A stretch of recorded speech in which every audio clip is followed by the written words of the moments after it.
This is my beloved Katy Union Pacific Heritage Unit, or at least half of it, and this is the other half. Don't panic, this story has a happy ending.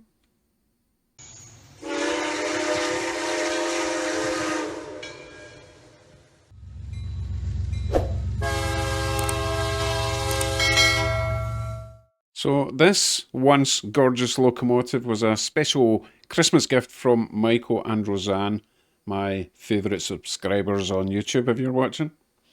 Anyway, it stopped smoking. Yes, it smokes. It's a Broadway limited imports, and it's one of the few locos that actually smokes in HO scale. And when I first got it, it really smoked. But then it started getting a bit thinner, and I was adding a few drops as it recommended, and eventually it's just stopped smoking. So I thought, I'm going to stop just constantly adding smoke fluid, take it apart, see what's going on in there. So I will show you what I discovered. Once I removed the body, I had to find the smoke machine, or the smoke box, which is this section right here, nearer the front than the back. There's a little funnel there that you can possibly see where the fluid is supposed to drip down inside there. So I can't really get access to whatever's underneath there without removing that. So let's whip that off. 2 screws.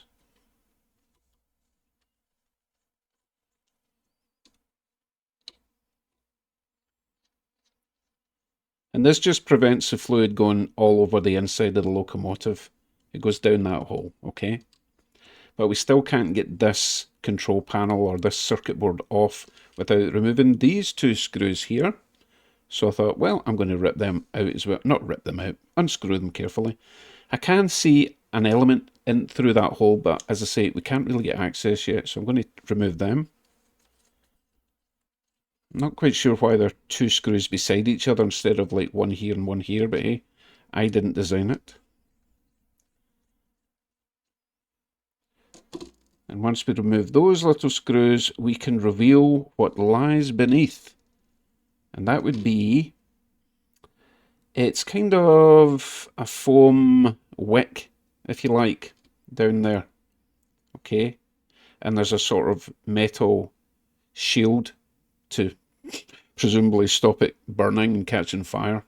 However, when I first removed this, and I'll bring this a bit closer so you can see what's going on here. There is your heating element in the top, which lays down in that chamber. That wick there was bone dry, despite it being topped up by me. And I think what happened was any drips I was putting down through the top, you basically put them in through this hole here, they were just going straight onto the heating element. And then once they were used up, that was it, gone. I think from the factory, this wick down here is saturated, and you kind of have to keep it saturated or it just dries out really quickly. So what I did was I got my little syringe and I basically coated this whole wick so that it was wet. And I don't know if you can see that now. It is pretty damp, squidgy. Not overflowing, we don't have a puddle, but I do have this nice and damp. So my plan then was to put this back together, which I'll do now. 2 screws here. They are slightly different sizes, okay? So we have this one, goes on this first hole here, and this one, which is a little bit shorter, goes on the other hole. So that's important, so you don't over-tighten, lose a thread, under-tighten, if that's a term, and it doesn't hold it down properly. You really have to have this where it's supposed to go, or your smoke fluid is not going to go from there down into the chamber. It's going to go all over your motor and circuitry and everything else. So before we put this little funnel back on, I'm going to take this over to the track, and you can see the difference now that it's actually saturated in there. Are you ready for some insane smoke action? Let's start it up.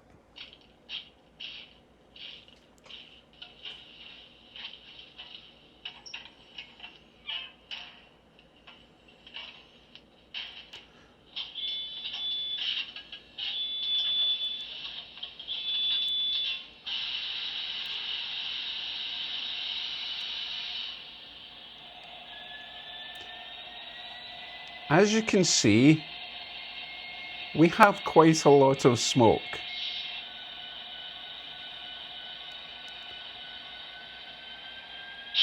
Like a crazy amount of smoke. Like, I better go and tell my wife that the house isn't on fire amount of smoke. Now that is what it was like when we first got it. Actually, I think that's even smokier than when we first got it. You can tell how excited I am.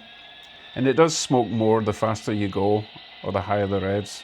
When you drop down to idle, it should taper off a little bit.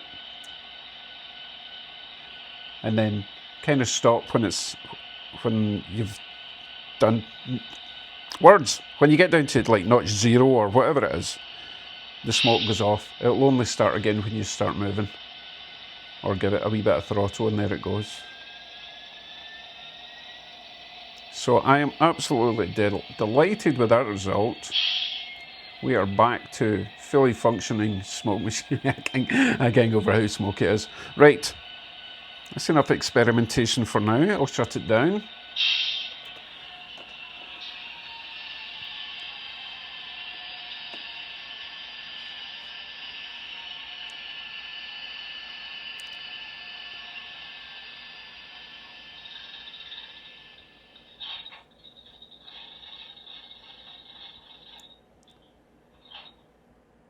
Let's rebuild it and you'll see how it comes apart. Well, you'll see how it comes apart if you watch this bit in reverse.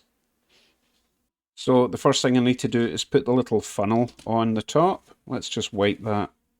Make sure it's free of liquids. So we're going to put this little funnel on here. 2 screws. I don't like to go all the way tight until they're both most of the way in. Let's not go too tight because we are metal screw into plastic. Okay. Now we can put our body back on. So the body is held on with 4 screws plus the couplers, okay? There's 2 screw holes here and there's 2 on the underside, right? We do, of course, have to plug this back in that I had to remove, obviously, just to get it out the way.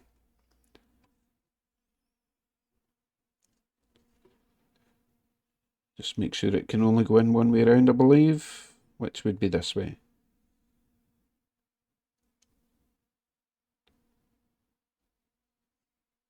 And that's for the lights at the top. I don't like it when you don't get a satisfying click. Okay, I think that's all the way in. Right, slide our body over.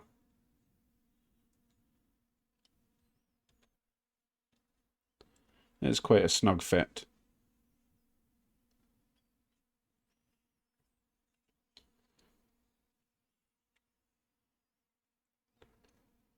Just as usual, make sure we're not catching any. Oh, something to point out here is, you see that little bar at the very back? That's actually the LEDs for the rear light, and it goes up a little slot at the back there. Okay, so that has got to go in the right place, or you will not get the body on. It's the only fiddly bit, really. And I'm struggling to find it. Okay, it goes in there, right. Everything else should just slide in. All seems good. So let's get our 2 top screws in first. We've got 2 sets of screws. We've got these ones for them. We've got these ones there for the back at the top, there for the underside. You notice those ones are much smaller and they're also fine threads because they're going into metal.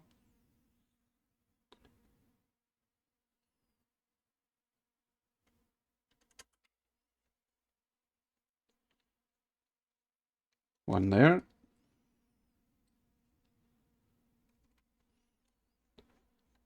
One there. While we're here, you'll notice there's an on-off switch here. That is if you do not want the smoke machine to come on every time you start up the loco. Okay, so if you switch it to off, then the smoke will never work. You still have the option to turn it off with a function. Function 7 turns the smoke off, but automatically the smoke will come on every time. So I'll put this cover on for now, so we can flip it over and get the bottom screws in.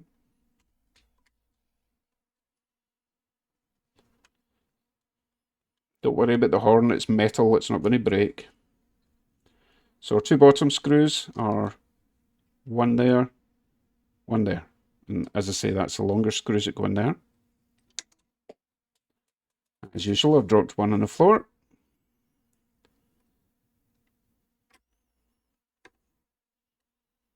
Don't go mega tight because they're going into plastic.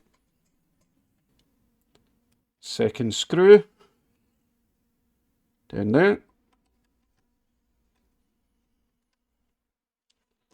Now we can get our couplers on. And of course, Broadway Limited has to have their own style of coupler box. To be honest, I think your standard box draft gear, I think you're calling it, is going to fit in there if you ever have to change these. Don't quote me on that though, it's just a guess.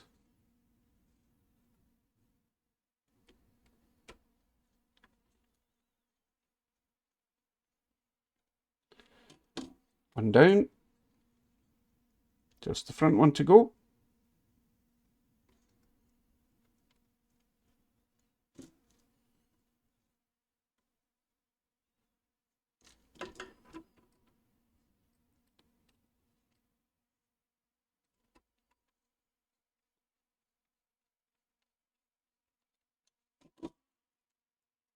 A wee bit tight with that one. Lovely. Didn't actually check the back one. Yeah, back one's fine. Just straighten any handrails we might have bent in this operation. They're all metal, so nothing's going to break, just a wee bit out of alignment. Looks good. Back to its original beauty. So now we can go back to the track for a proper parade lap with lots of smoke.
So there we go. Absolutely outstanding. I shall now go upstairs and outside for some fresh air because this place is extremely smoky. Wonderful. Thanks again, Michael and Roseanne. Still love it. Love it more. I think it's smoking even better now. So if you've got one of these units and it does just stop smoking, it's worth just taking it apart. Make sure that wick is not completely dried out. Add some fluid and just keep on top of the topping it up. Keep on top of topping it up. You get the idea. Thanks for watching. See you soon. Bye for now.